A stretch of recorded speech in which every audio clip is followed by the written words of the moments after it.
Hello friends. आज बहुत दिनों बाद मुझे आशा का पत्र मिला।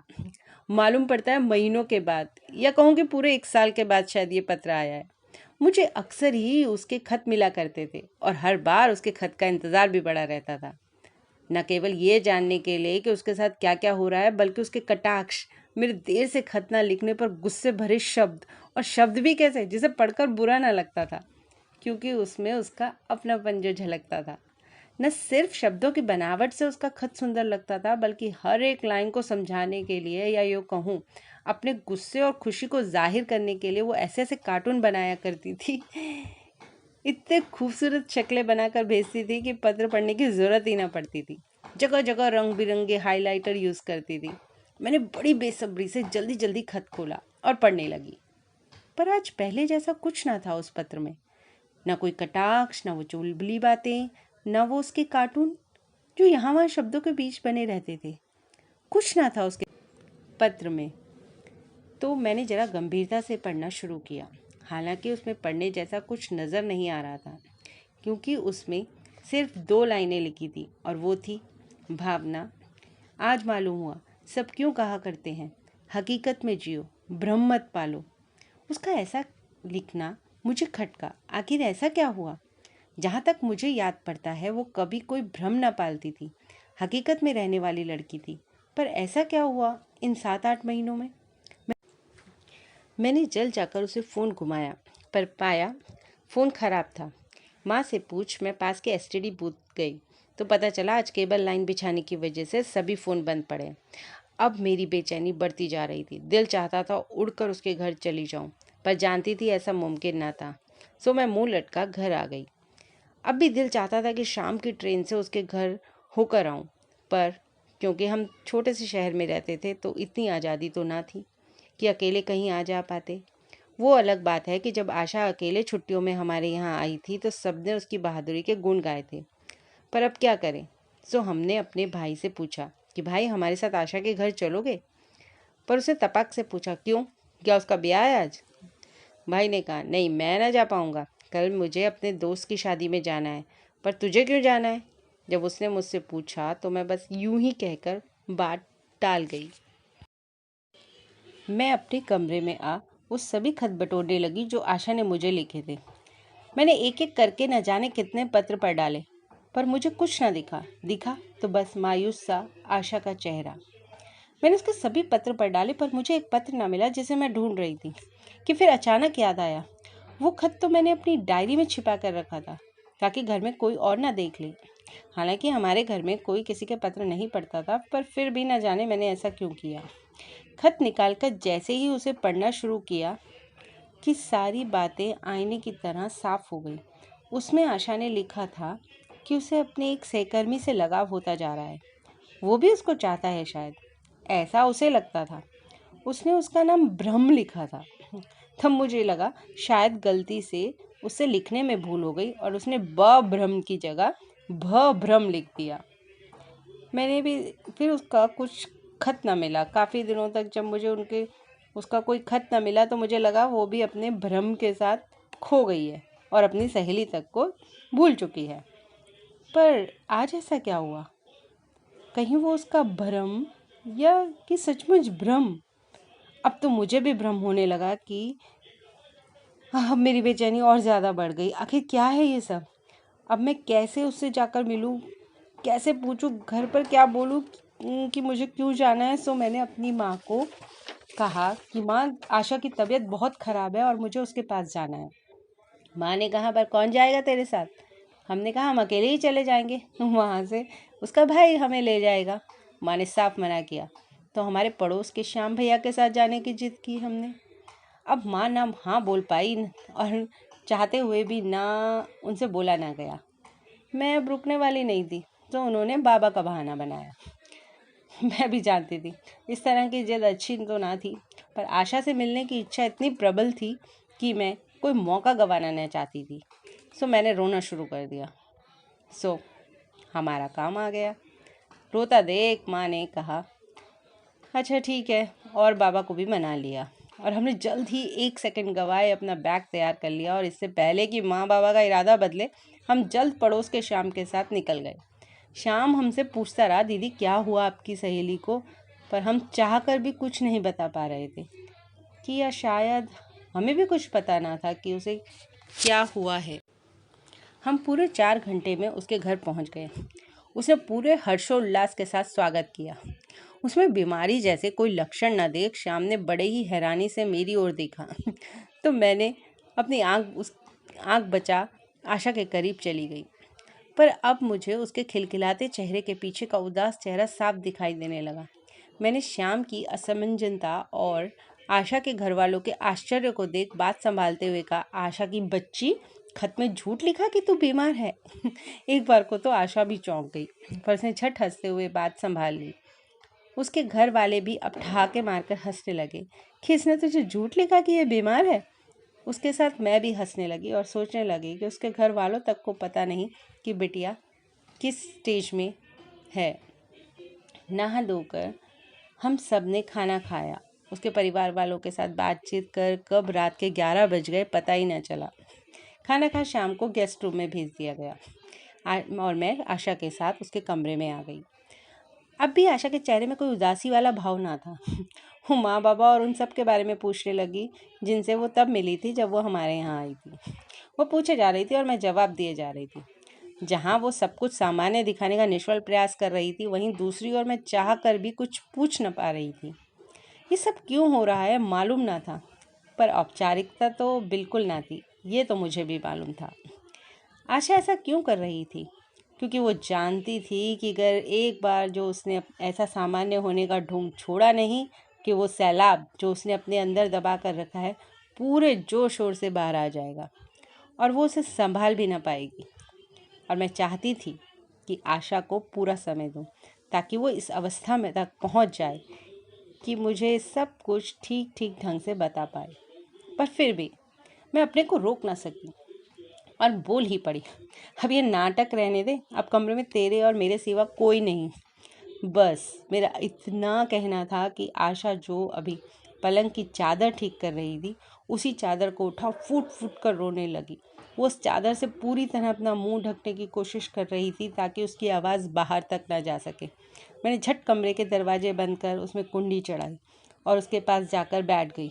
जानती थी चुप हो जाओ, मत रो, ऐसे शब्द अब कारगर न होंगे।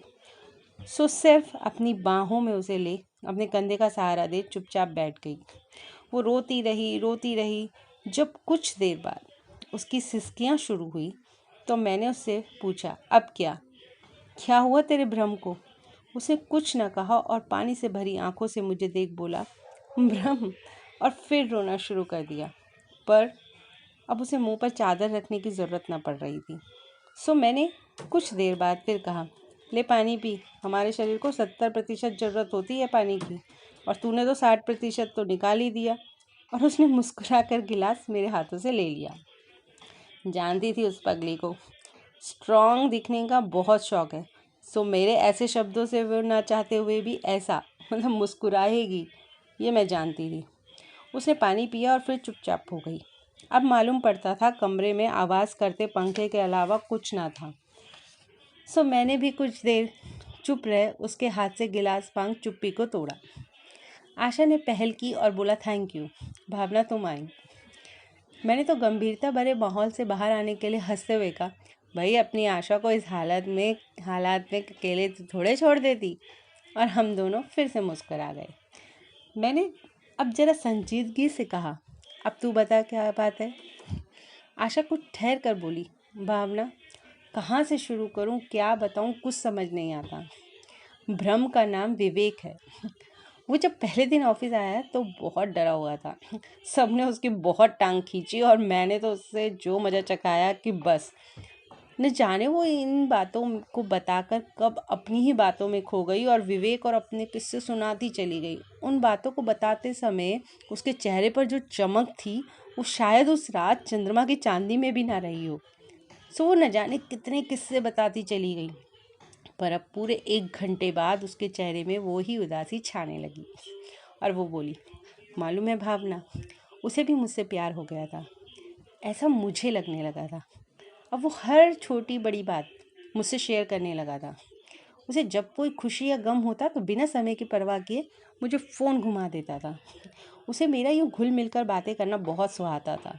और एक दिन ऑफिस के बाद घर आते हुए बस में उसने मुझसे कहा कि वो मुझसे शादी करना चाहता है। हालांकि मैं भी ये सुनने को कब से बेकरार थी, पर मैंने उससे कुछ न कहा और मुस्कुराकर चली गई। इस बात के बाद 2 दिन तक उसका ना कोई फ़ोन आया और ना ही वो ऑफिस आया। तो ये दिन मुझे कुछ चुपते से मालूम हुए। पर तू जानती है मुझे क्या हुआ कि लगा उसके बिना जीना दुश्वार हो गया। मैंने बड़े ही नॉर्मल ढंग से तीसरे दिन उससे बात की। उसने फिर दोहराया, क्या हम शादी कर सकते हैं? मैंने भी हामी में अपना सिर हिलाया। अब उसने मुझे अपने घर परिवार सबके बारे में बताया और मैंने अपने। जब बात आगे बढ़ी और घर तक पहुंची तो सब कुछ बदल गया। घर में अब कास्ट की दीवार खड़ी हो गई, क्योंकि हम ब्राह्मण वो राजपूत, तो शादी कैसे हो। हालांकि हमारे दिल मिल चुके थे, हम दोनों को आपस में जुड़ने से कोई शुबा ना था, पर परिवार वालों को लोक लज्जा सताने लगी। इससे घर में कलेश और हम में दूरियां बढ़ती गईं। हालांकि मुझे पूरा विश्वास था कि मैं अपने घर वालों को मना लूंगी, पर विवेक आए दिन मुझसे पूछता और मैं भी अपने घर का सारा गुस्सा उस पर निकाल देती। कुछ दिन बाद मैंने घर और विवेक दोनों तरफ से चुप्पी साध ली, पर दोनों तरफ से मुझे कोई खास मदद ना मिली।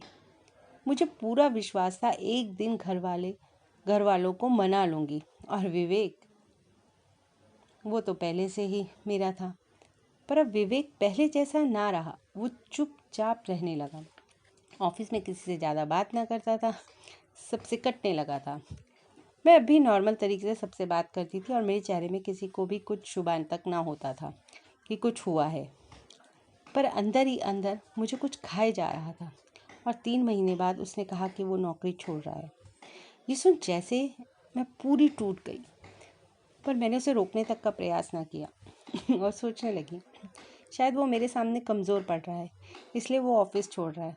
हालांकि चाहती तो मैं भी यही थी, पर मैं ऐसा कर ना पाई, क्योंकि कहीं ना कहीं मुझे यकीन था कि हम एक दिन ज़रूर मिलेंगे।